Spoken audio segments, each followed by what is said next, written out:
Fulfill Radio, a voice you can trust. Broadcasting live presents Two Guys and a Bible with Don Preston and William Bell.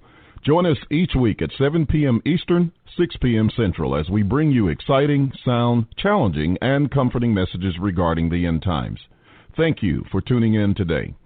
Don Preston is the founder of Preterist Research Institute, or PRI. Don is a prolific author, having written and published 19 books, a host of audio and DVD studies, and is a debater and defender of the full preterist view. His websites are BibleProphecy.com, Eschatology.org, and DonKPreston.com.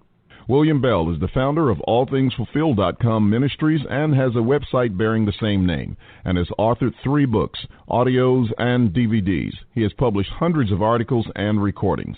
And now, ladies and gentlemen, welcome to Two Guys and a Bible broadcast with Don Preston and William Bell.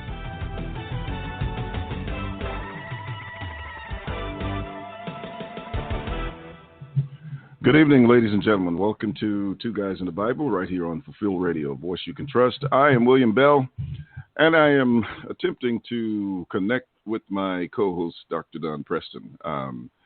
Don't know why I have not been able to hear him as of yet, but I know that he has been online. I can see the icons that say he's present, but for some reason I'm not able to hear him, and he's not able to hear me. I've gone through a few checks on my audio side, and everything looks okay, but again, I can't tell for sure. So if you're out there and you can give us a message, either connect in some way, please do so, and let us know. I am definitely trying to establish whether or not we in fact have a connection, and just have not been able to confirm that. And it gets tiring after a while. Let's see what's going on here. To go in, to keep going through this week in and week out, and have similar problems. So I just hope that okay, Don says he's got to reboot. So maybe that's what it is. He said that he could hear me really well. So at least we know the problem is not on my end. And apparently it's something to do with his computer. I tell you, Blog Talk and these computers, and I don't know whether it's Skype or whatever, even though I'm not using Skype at the moment. I'm using the direct dial-in, and so that part is happening, is apparently okay, because I couldn't get Skype to work for me. So maybe he's using Skype and it's requiring an update on his side, and he should have that in just shortly. So we think that everything is okay for now, and he should be back in shortly. Sometimes it takes a minute for the computer to reboot, and we're just at the mercy of the technology up to this point. And so while he's trying to get situated there, let's see what has happened this week. We've got the conference coming up in Indianapolis. The end was near, I believe, is the theme of it, the Spirit and Life Conference in Indianapolis. And several will be appearing on that. John Watson, Steve Baisden, Hogan Neubauer, myself, and others will be speaking, and should be live streamed as well. So make sure you check Facebook on their page as it is written, and on Holger and Steve's page for more details on that. Should be some on John Watson's page as well, in order for you to get the details. That's going to be August the 7th through the 9th, and so we encourage you to tune in to that. Also, Holger had a debate with Bill Reeves. I think it was last week, I want to say. Time gets by so quickly that I can't remember sometimes one day to the next. And but it was a good discussion, very respectful discussion between the two men. something that occasionally does not happen when preterists are involved in debates. And yet this one was very good. The men said they were treated well. That's very good to hear, and didn't have the kind of negative remarks being made about not only the debater but everyone else that's associated with preterism that they can think of and say something about, as has been the case. But nevertheless, this one turned out rather well as far as that goes. And so we're very thankful for the outcome. And the Olson Park Church of Christ posted the debate on on Facebook, on their Facebook page, and so it should be there. I am now trying to get back and see if we have done on. Let me see if I can get back to the studio and check things out here.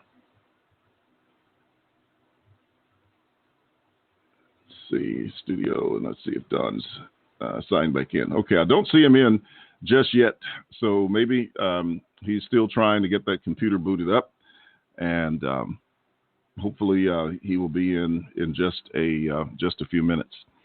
So we encourage you to go, as we said, and check out the debate. There was not only I think it was around 5,000 people, at least on one date, that viewed the debate, and that was very, very good. Shows you that the interest is growing. I noticed that there were lots of people from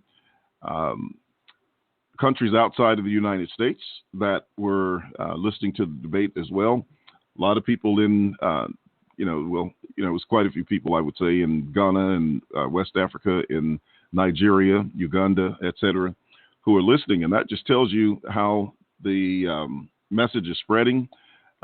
South Africa and other places, which was very good to see, and that just lets you know that the preterist view is really taking hold and continuing to progress as a result, and that is from a combination of all the tools and resources that are being made available out there. From the perspective of YouTube videos, I hear lots of people saying that they have come to understand through Dunn's videos. And then from him, they end up on my videos, and vice versa. Others from the various radio broadcasts, such as this one, and others that are being done. Dunn, I am here. I'm checking out to see if you can hear me. I can hear you fine. Can you hear me? Yes, sir. I can hear you just fine. So congratulations. Yeah, congratulations. We're glad that you have made it in, and we got these audio issues under wraps now, ladies and gentlemen. So I was just, go ahead. I had to reboot, even though I had turned my computer on fresh a while ago. It just simply wasn't operating properly, so I had to reboot. And naturally, it decided it was going to take its own leisure time to reboot. It normally takes pretty quick, but this time it just kind of bumped and ground, and I'm like, come on. Oh, anyway, it's good. It's good to be here.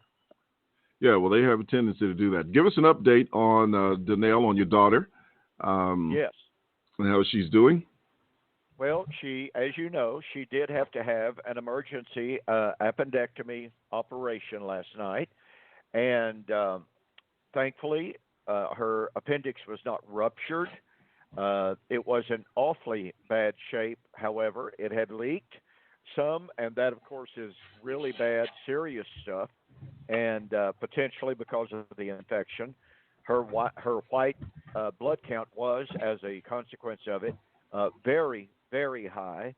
And so they have been pumping her full of massive doses of antibiotics to get rid of the infection that is there. That type of seepage, that type of infection is one of the more dangerous types of infection that a person can encounter. It can be downright deadly. But anyway, her blood count had, as a matter of fact, her her white blood count had started to come down, but the doctor was definitely still not pleased with where it was at. He said it was far above where it needed to be. And so they're going to keep her at least tonight and perhaps even 2 more nights. And so, she doesn't feel good at all. She feels better than she did when she went into the hospital, feeling like her side was going to erupt and bust. But, you know, uh, Sorry about that. That's my phone going off. so Okay. anyway, like I said, she does feel better than that. And Lord willing, nothing happens. If they continue to get this infection under control, then she'll be out of the hospital very soon and back home. Well, very good. Glad to hear that. It's always a blessing to hear that people come through these surgeries, especially when they are, critical or have some, potential critical results. And Yes. The doctors, through the blessing of God, are able to go in and have successful operations, and people come out doing well. And so we're very, very thankful and grateful on behalf of Danelle that this was the case, and hope she just continues to improve and is back to, her regular normal activities very soon. How are those Yeah. grandkids over there? Oh, they're doing just absolutely fantastic. They were naturally very distressed at mom having to go into the hospital. They've never seen anything like that. Danelle has never been in the hospital with anything like this, and so it was really brand new and something very, very stressful on them both. But they'll handle it. They're little troopers, just like most kids are. Most kids can handle almost anything. You just give them a little bit of time, a little bit of encouragement. So, yeah, I think they're going to be just fine. During this period of time right now, as everyone knows, the COVID situation, they would not let Danelle's husband in the room with her. He can't be there. And Yeah. this afternoon or this morning, I should say, he wanted to take some private items to her, personal items to her, and they met him at the bottom of the stairs where he had told them that he would be, and they said, well, you can't come up. You can't be with her. We'll take the items, but you can't come up and be with her. And, on one level, that seems kind of crazy because they've been sequestered and quarantined at home now for almost this entire period of the COVID dilemma. And so now she's in the hospital, and even though he's been with her all the time up to now, they won't even let him in the room with her. So, it strikes a person as just a little bit uneven, illogical, but they have their protocols, they have their rules. We understand those, and of course, it's very, very difficult. Jan and I actually wanted to go over there to be with her during the time of the operation, but they wouldn't let us in the door either. We certainly couldn't be in. We couldn't even be in the waiting room for that matter. They don't allow people in waiting rooms per se, and so all we would be doing is traveling to Arkansas and incurring that expense and not even being able to see her.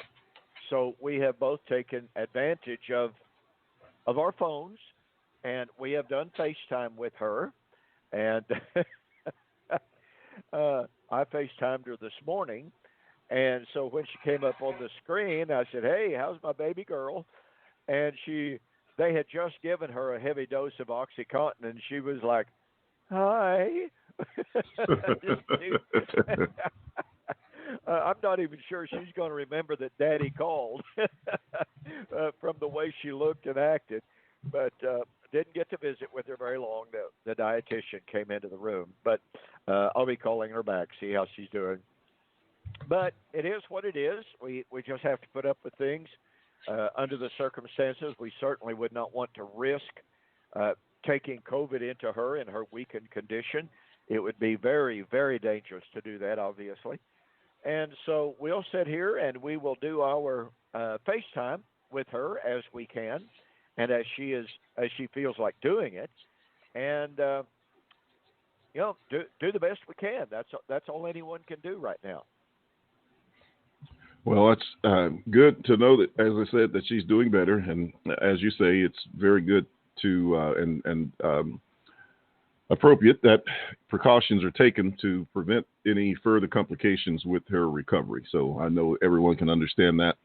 And while we don't necessarily like it, because that's a part of people's recovery, is to have their loved ones close to them, to give them Absolutely. encouragement and reassurance, to pray for them, to touch them, etc., as appropriate. And when you can't do that, it just makes it that much more difficult, and sometimes just discouraging or even depressing, depending on the situation and the state that they are in, as far as their minds and outlook are concerned. Yeah. Well, I mean, as people, most of us are built to where we need the human touch. We need the human touch of the people that we love. Their heads, our hands on our foreheads, their hands on our shoulders. Their hands in our hands, touching us to give us that reassurance. I know Jan and I were talking about earlier today when she has had some of her major surgeries, that obviously I couldn't do anything physically for her, but it was just the knowledge that I was in the room, that I was holding her hand, that I was at her bedside. I would, I'd take a wet cloth and I would wipe her brow, what have you. It was just, as she mentioned to me, she said it was that those little bit of touches uh, from the people that we love that meant so much, and that was, pardon me, that was so comforting while I was there and completely out of it, on the drugs, on the pain, and couldn't do a thing in the world to help myself, but just to have you there, to be able to touch you and to feel your touch of assurance and comfort was just, it was just everything. And I think Mm. most people are that way. Nurses do a wonderful job. They do a fantastic job of being caring. 99.9% of them do. I must say, I've had a couple of nurses in my personal experience that I wanted to boot out of the room, but nonetheless, the great majority of nurses are very caring. They're very compassionate, but they're not family. And no matter how hard they try, they cannot take the place of family. So it's very difficult for people in the situation like Danelle is, and so like I said, we just have to do the very best that we can under the circumstances. Well, that is definitely true. Well, there's Yeah. been some discussion, changing the subject here a little bit. There's been a little bit of interest and discussion on Facebook with your debate with Ed Stevens.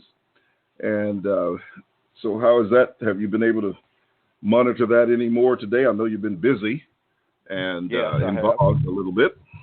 And so, I was just Well, curious if the only other thing you that I was able to add today was in an earlier post, very early this morning, uh, I posted on there to a gentleman who had made a few comments, negative comments about my position and yours, uh, and so in response, I just simply asked him, and he was not hostile, he was not ugly, and so I appreciated the demeanor of his comments, but uh, I could tell, at least I thought I could, that he didn't really understand Ed Stevens's position that he seemed to be defending.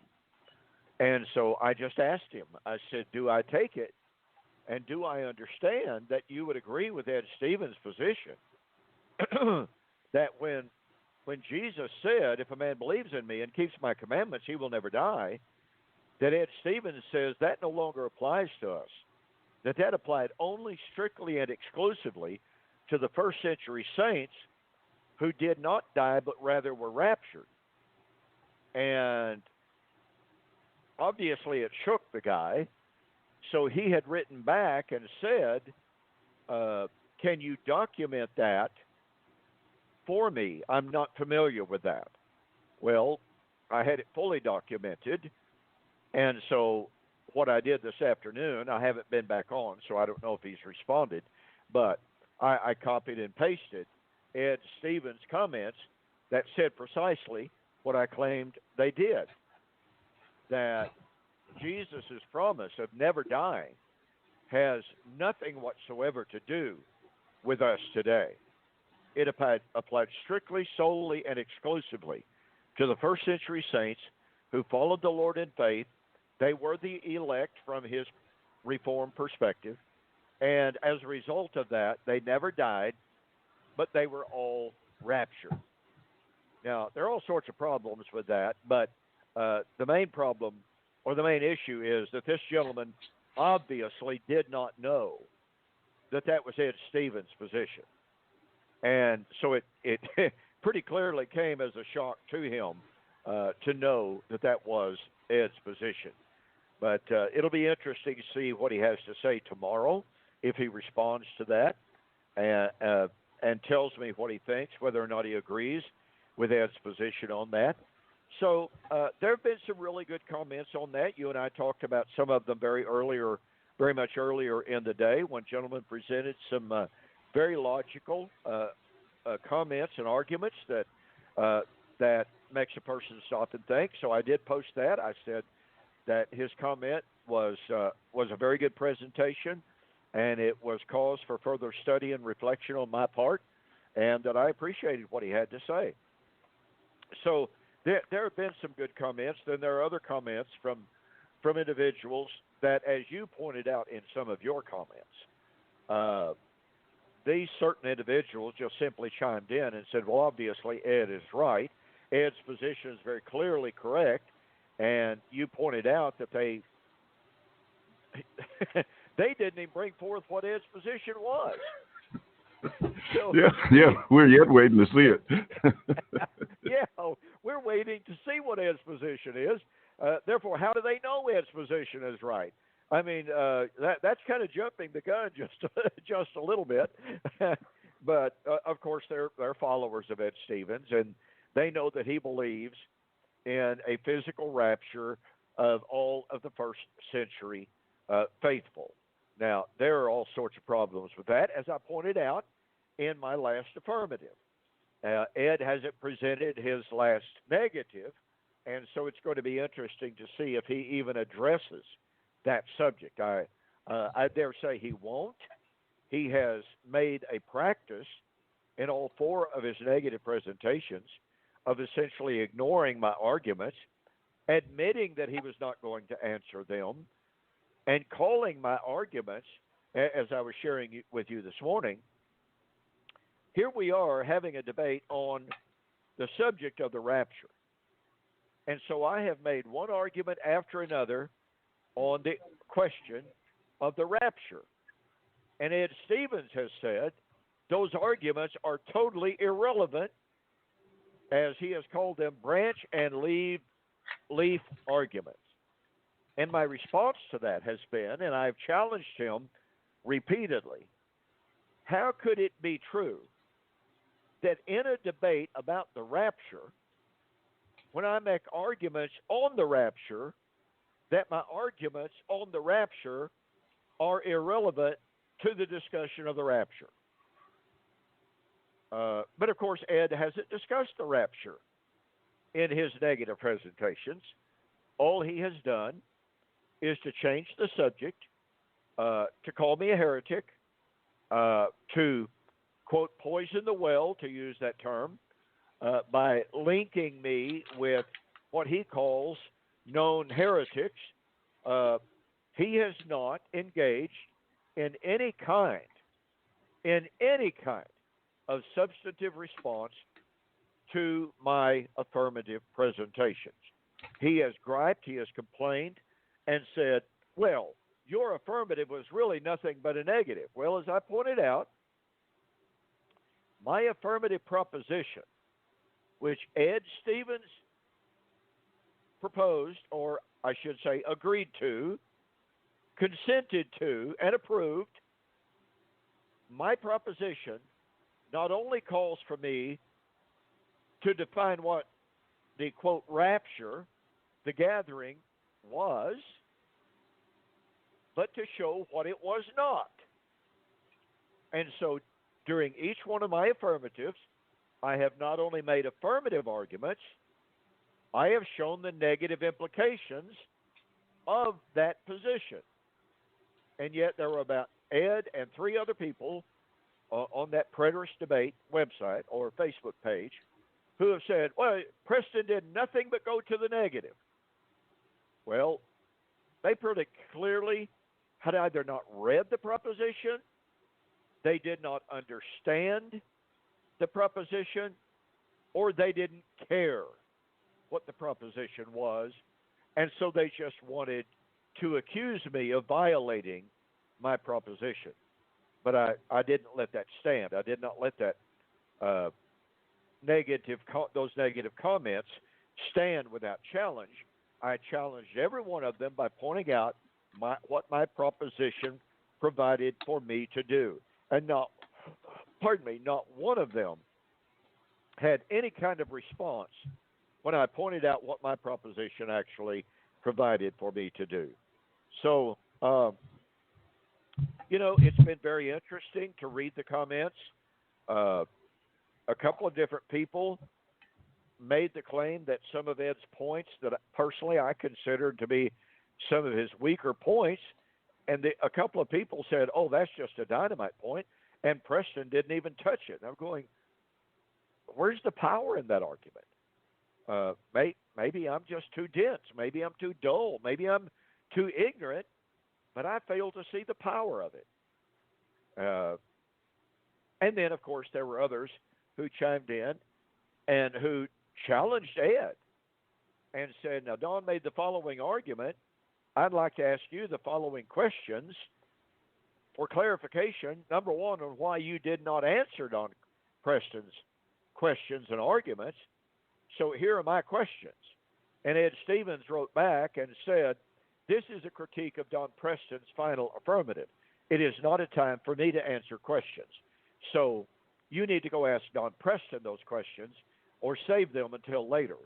And, of course, as I pointed out, that was nothing but a way for Ed Stevens to avoid answering difficult questions.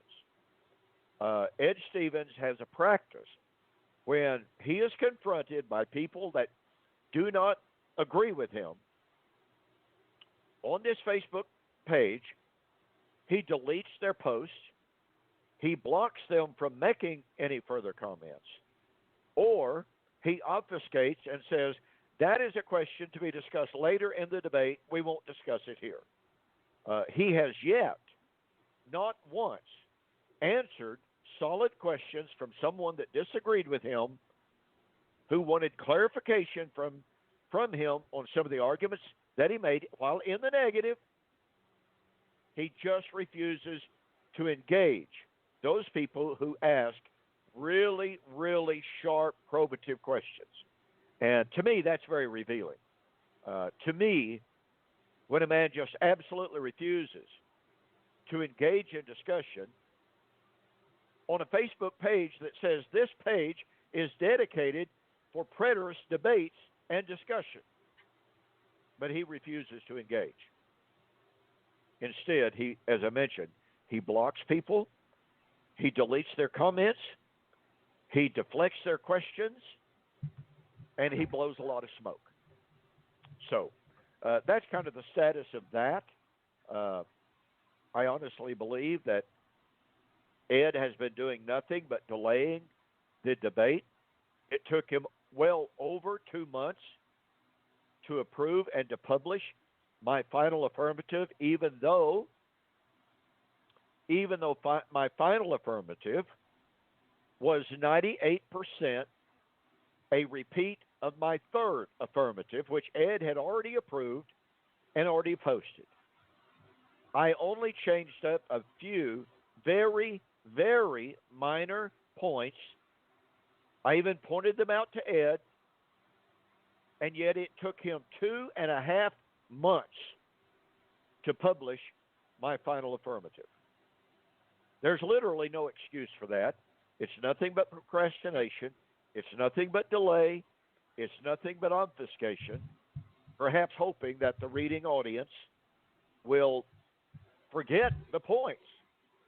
Forget the points that he had made that I had actually answered, even though I was in the affirmative. So, as someone observed months and months and months ago, this debate has to be the longest running written debate in the history of mankind. And I would say amen to that, thanks to Ed's obfuscation and protraction and delays. So it's been interesting. Now it will be interesting, William, since Ed is in the affirmative, to affirm a literal rapture. It will be interesting to see if Ed Stevens will even talk about the rapture. Because in my affirmative, it was on the rapture. But he refused to talk about the rapture, saying that he was going to talk about the death of Adam instead. Well, guess what? The death of Adam is not in either proposition. But Ed Stevens arbitrarily changed the subject because, as he explained it, the death of Adam is the foundation for his rapture theory. And so, as he said, if he proves his death of Adam doctrine, he has proven his rapture doctrine. This is one of the reasons why, William, I said what I did to this one gentleman that disagreed with my assessment on that. But Ed Stevens is the one that made the argument. The death of Adam is more important than the rapture, because the rapture depends on the death of Adam. If he could prove his case on the death of Adam, he has proven his case on the rapture, was Ed's argument. But once again, it's going to be really, really interesting to see if Ed Stevens, now he's got to produce his final negative, and first of all, it's going to be interesting to see if he makes any attempt whatsoever to address the arguments that I raised in my affirmatives. Now, from a protocol perspective, Ed Stevens should not even attempt to finally address my points, because normal debate protocol says that the man in the final negative does not introduce any new arguments. Well, since Ed has not attempted to answer my arguments through 3 negatives, then that means that for him to attempt to answer my arguments in his 4th and final negative, that would be to introduce new argumentation from his perspective. It would actually be to introduce new material from the 3rd affirmative, or for that matter, the 2nd, and even the 1st. So if Ed were to follow the rules, which Ed has blatantly and flagrantly disobeyed repeatedly, but if Ed were going to follow the rules, he literally has nothing to say for a final negative, because anything that he has to say is essentially new material. And that is a violation of the normal rules of protocol. We'll see. It will be truly, truly interesting to see how Ed develops his final negative, whether he will actually attempt to answer any of the arguments that I've given, or if he will launch out even more into his death of Adam material, which I've actually answered, although I was in the affirmative. So, yeah, it's an interesting exchange. It's certainly not one that has been done honorably on Ed Stevens' part, but it is what it is. So we will proceed. We'll see what happens. Yeah, I'm looking forward to seeing what comes of the affirmatives on the rapture. Well, I definitely am. I mean, you and I both know what he claims, but now that he is in a debate on the subject, it's going to be interesting to see if he will try, and if he is even remotely capable of formulating any kind of propositional argumentation to prove a rapture. As one person posted on the Facebook page today, First Thessalonians chapter 4 clearly teaches the rapture. Well, you responded, no, it really doesn't.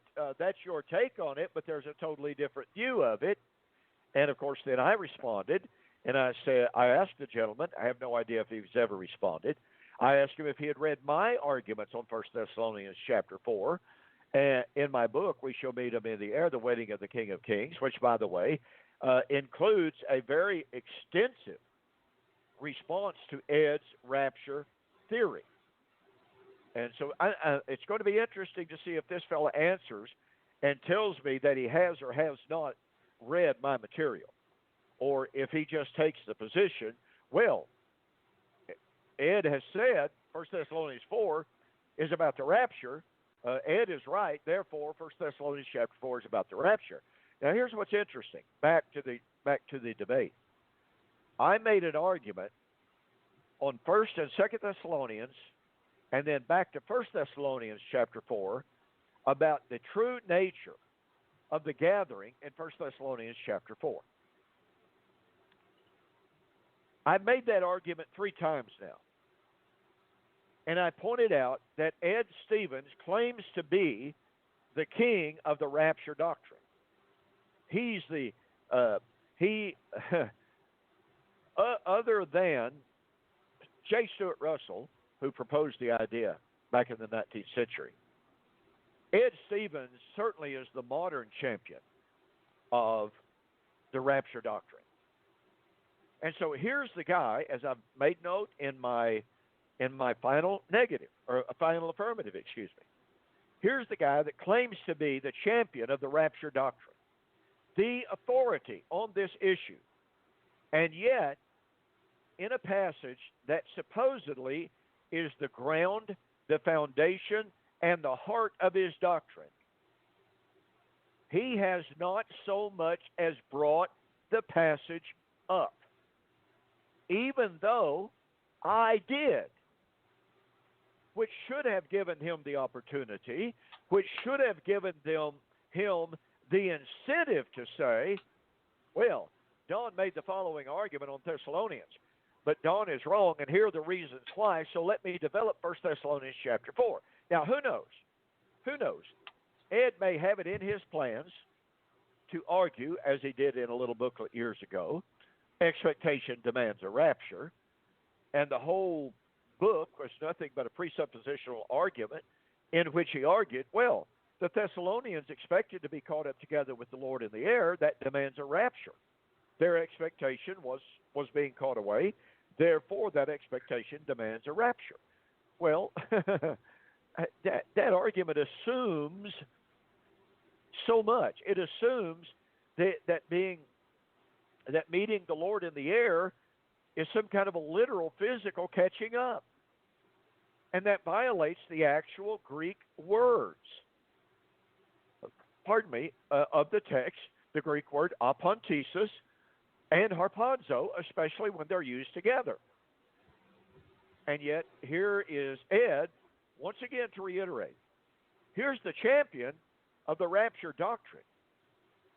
But when I went to that passage, when I made arguments from that passage, he literally refused to say one word in response. Now, I find that telling. I find that revealing. And to be honest about it, I find it a little bit shocking on one level. On another level, perhaps, I don't find it shocking. I find it revealing that perhaps, just perhaps, Ed Stevens knows that his arguments on 1 Thessalonians chapter 4 will not stand up under scrutiny. So that's why I say it's going to be incredibly revealing and interesting to see if Ed Stevens goes to 1 Thessalonians chapter 4 in his very first affirmative and uses that as the ground and the basis for his rapture affirmative. We shall see what we shall see on this. Uh, going to be interesting, but I don't believe he's got an argument to stand on. I don't believe he's got a leg to stand on. I've read a good bit of his material on the rapture. I've read his attempts to explain away objections to it. I have not read anything in any of his responses that made me go, now that's a good response. That makes a guy stop and pause. That makes a guy say, okay, I'm going to have to think about that. He may have a good point there. Every single argument that he's presented has struck me as evasive, as obfuscatory, very often pedantic, very often nothing but sophistry, but never exegetical. Never exegetical. And William, you've actually dealt with Ed Stevens on the rapture down through the years quite extensively. Have you ever heard him make a substantive argument to prove it? No, I have not. He's argued a lot of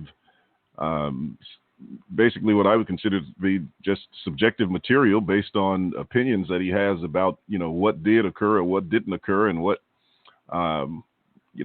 was, I guess, invisible to some, but I've never seen a logically reasoned argument that led from point A to point B to point, to the conclusion in point C that says this is what it is. And that's why I'm very interested in getting that information. The information that you've presented in your book that you just mentioned, along with some broadcasts that I did rather recently on 1 Thessalonians 4, really has me interested in what he has to say about it. And I think, just between those two perspectives, that it's going to be interesting to see how he's going to develop that. And I think he owes that to us, to all of the audience, as far as the debate is concerned, because that's what the debate is about. So to have all of these speeches, it'll be a total of 8 speeches, I think, without a clearly presented proposition and argumentation on the rapture would just be totally disappointing on his part. I think it would just be a travesty that we don't get that. This is the time to do it, as you said before, and this is the time for Ed to shine. If the rapture doctrine shines, then let it be. Don't hold us in suspense, and just lay it out there and let it stand on its own merit. But I'm with you, as you said before. I have serious doubts that he'll be able to do it, that he can draw from Scripture a logical defense or presentation, if you please, affirmative, and defense of that affirmative for a literal rapture, as he claims. Well, in my very first two affirmatives, I presented argumentations from the Old Testament. Now, these Old Testament prophecies are prophecies that lie behind. They serve as the foundation for some of the critical, key New Testament passages about the gathering which is supposed to be the rapture in Ed's view. And I went there, and if memory serves me correctly, it's been a good little while, but if memory serves me correctly, I made either 4 or 5 arguments from these key Old Testament prophecies of the gathering, showing the context, the framework for and the nature of the gathering that is under consideration. And Ed, in his very first negative, said, well, these Old Testament prophecies or Old Testament arguments from Don are not fully developed, therefore I will answer them later. I repeated the arguments in my second affirmative, and then Ed said, these arguments on the rapture are irrelevant arguments. They have to do with leaves and branches, not the root, which he then proceeded to say was the death of Adam. So it raises that issue one more time. Here we are supposed to be debating the rapture. And Ed, when presented with arguments about the rapture, about the gathering from the Old Testament, which serves as the ground and the basis for the New Testament doctrine of gathering, Ed Stevens admitted he was not going to answer them, admitted that he didn't even try to answer them, and then finally just brushed them aside with a wave of his hand, stating that they were irrelevant. Now, I can tell you what, folks, I've had more than a couple of debates. And when an opponent stands up and absolutely refuses to deal with the arguments that have been presented by the man in the affirmative, and by the way, Bruce Reeves, in his recent debate with Holger Neubauer, did precisely that. When Holger presented his affirmative material, Bruce Reeves got up there and gave and presented a pre-prepared negative presentation, having nothing whatsoever to do with what Holger had done. Now, folks, let me tell you, in the world of debating, that's when you know you have your opponent in a stranglehold. And he knows that you have him in a stranglehold. When a man will not even attempt to answer your key foundational arguments on the subject of the debate, instead, goes off on a tangent and claims, I'm not going to debate what we were supposed to be debating. I'm not going to debate the proposition that I signed. I've decided that something is more important than that. Therefore, Preston's got to follow me and to debate this other subject, which is precisely, by the way, what Ed Stevens did in this current debate. But that's when you know that your opponent realizes that he cannot debate the issue at hand. That's when you know your opponent has already lost the debate. And so they set up another target, another subject, and say, well, now, I don't want to talk about the rapture. I want to talk about the death of Adam, because if I prove my case on the death of Adam, then I've proven my case on the rapture. And like I said, that is so revealing. It's just like waving the white flag, saying, I surrender, but I'm going to blow and I'm going to bluster and I'm going to boast and I'm going to divert attention away, and hopefully no one will notice what I've done here.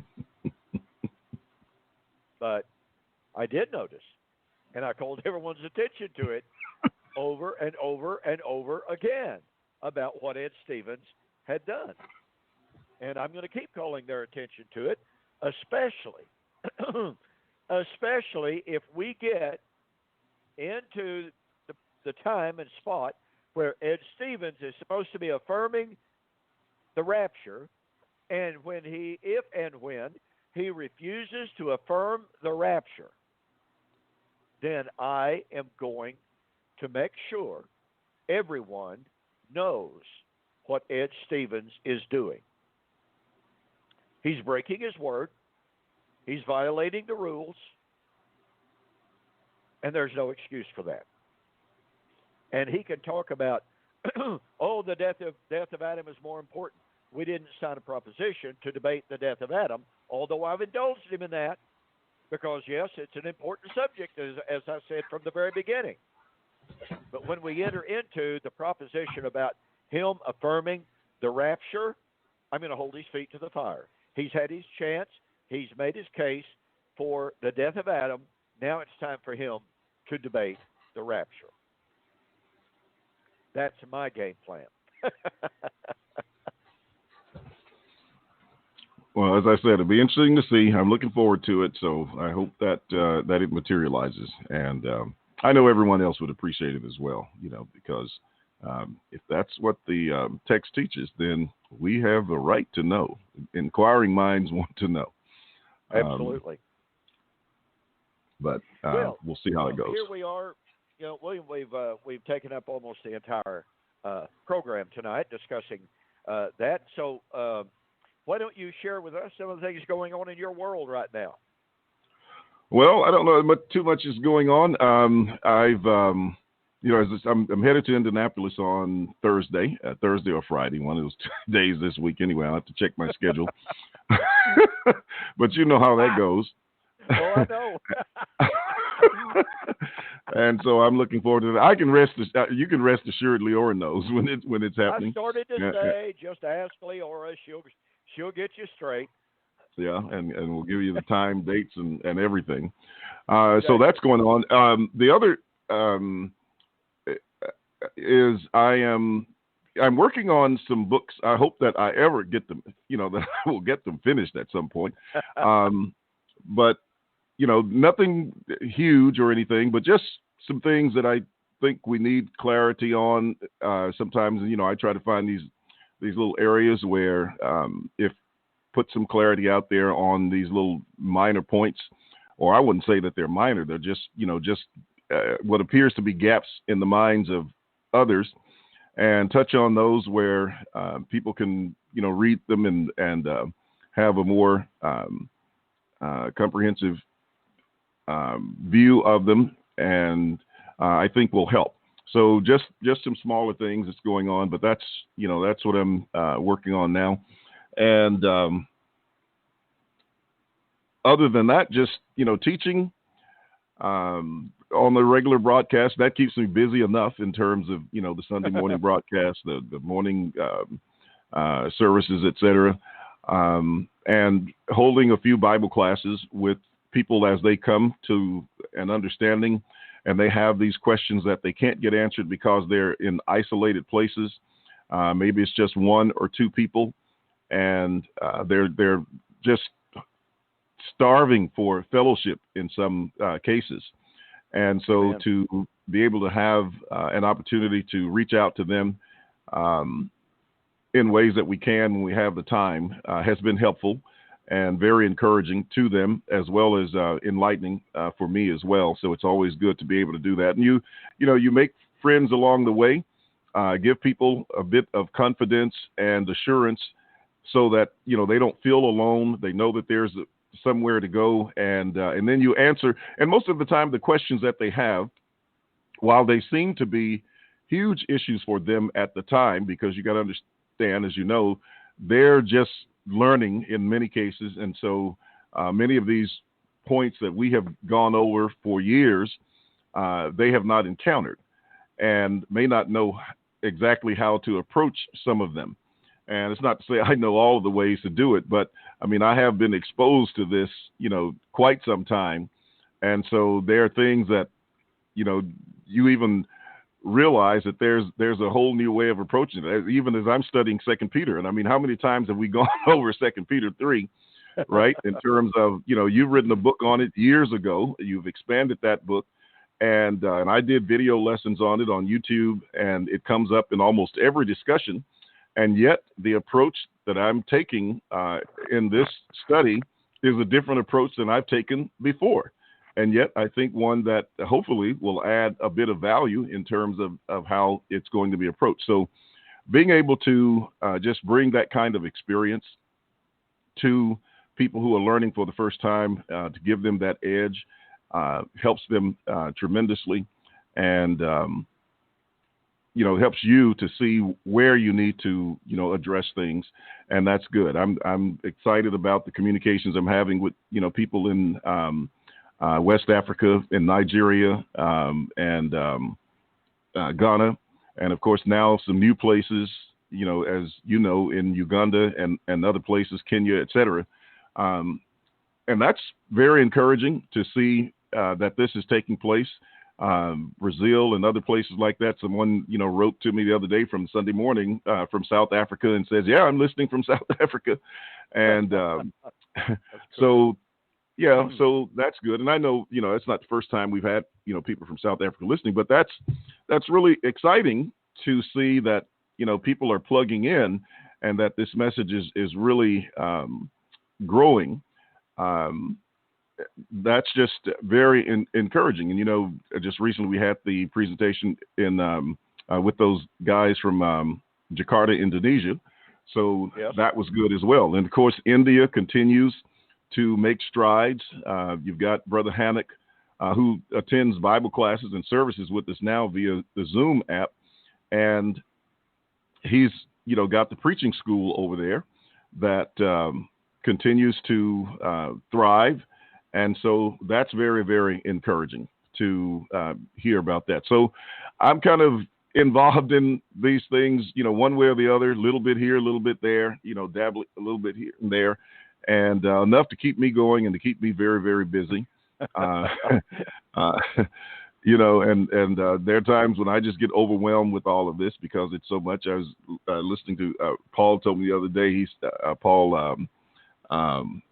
I can't even think of his name now, last name. But anyway, from California, he told me, he says, "Man, I don't know how you do it." And, I have to ask myself sometimes how I do it. But I don't do as much as you, I don't think. I mean, you write more books, you engage in more debates, you respond to more Facebook comments, etc. So it's just Well, let's just face it. We're both a little bit busy. There's no, that's true. and as you were talking there, William, I couldn't help but think, as long as you and I have been at this, a lot of people really do look upon us. This is not intended to be a pat on the back for us, but a lot of people do look upon us as a resource. We're kind of the old guys on the block, and we've been through the wars. And so, indeed, people do look upon us as a resource, someone that they can go to. And to me, it's so thrilling when you chronicle the things that you're involved in. I'm thrilled about the fact that a week from tomorrow night, I'm going to have one of my very first Zoom Bible studies with a group of guys, young guys, by the way, from Bentonville, Arkansas. Now, there's a group of 3 or 4 guys over there that I've already met with on 2 or 3 different occasions. I forgot. I think it's 3 occasions. And last week I was contacted by one of them again. He's been talking to some guys. Their background is Reformed Baptist, and he said, "I've been talking to these guys. They're interested. They'd love to get together, in a Zoom chat." And I said, "Well, I think I've got Zoom on my computer." I said, "I think William Bell got me set up with it." And I said, "With a little bit of help, if you can help me," I said, "we'll certainly do a Zoom video." I don't know how many is supposed to be in the chat room, but I'm very, very excited about that. And, back on the resource concept, I've been contacted by, I don't know, 3 or 4 different guys already since last Saturday of people that have discovered our YouTube videos. In a couple of instances, there are people that told me, "Okay, I've been watching your videos now for a couple of years. I've never said anything until now. I've got the following questions because I'm just almost completely convinced that what you're saying is right." And the comment that you were making there a moment ago is absolutely true. And that is, so many times the questions that some of these newer students come up with, they're questions that you and I have dealt with a bazillion times. But every person is at a different point, a different place in their journey, in their knowledge, in their understanding. And so it's really a blessing for us, for you, and to me, to be able to be that resource, to be able to give a ready answer, and to learn. What you were saying there on 2 Peter reminded me of the article that I just finished on the gnomic present tenses in 1 Corinthians 15, which is now posted on my website, DonKPreston.com. We have talked about the present active, present passive indicatives in 1 Corinthians 15. And our opponents try to say, well, yeah, they're present tenses, they're present passive tenses, but that doesn't mean anything. Paul is using them in the gnomic, timeless sense. And I got to thinking about that, thinking about it, pondering it. A couple of weeks ago, I told you about this. About 2 o'clock in the morning, my eyes flew open. The juices were flowing. I jumped up, scared Jan absolutely half to death. What's wrong? What's wrong? What's wrong? I said, don't bother me. Don't bother me. The juices are flowing. So at 2 o'clock in the morning, I pulled a William Bell, flew into the computer, and started jotting down my thoughts on that. And needless to say, the article grew and grew and grew. And you might want to read part 2, William, because I put a bunch of stuff in there that I did not share with you that I think just really, really strengthens the case in a major way. So it was so thrilling to me to be able to answer the objections offered by futurists to the gnomic present tenses, or to answer the claims about Paul using the gnomic tense, and to be able to prove, in my estimation, definitively, that Paul was not using the present tenses in some timeless, meaningless way, but rather to prove and to show the resurrection was already underway.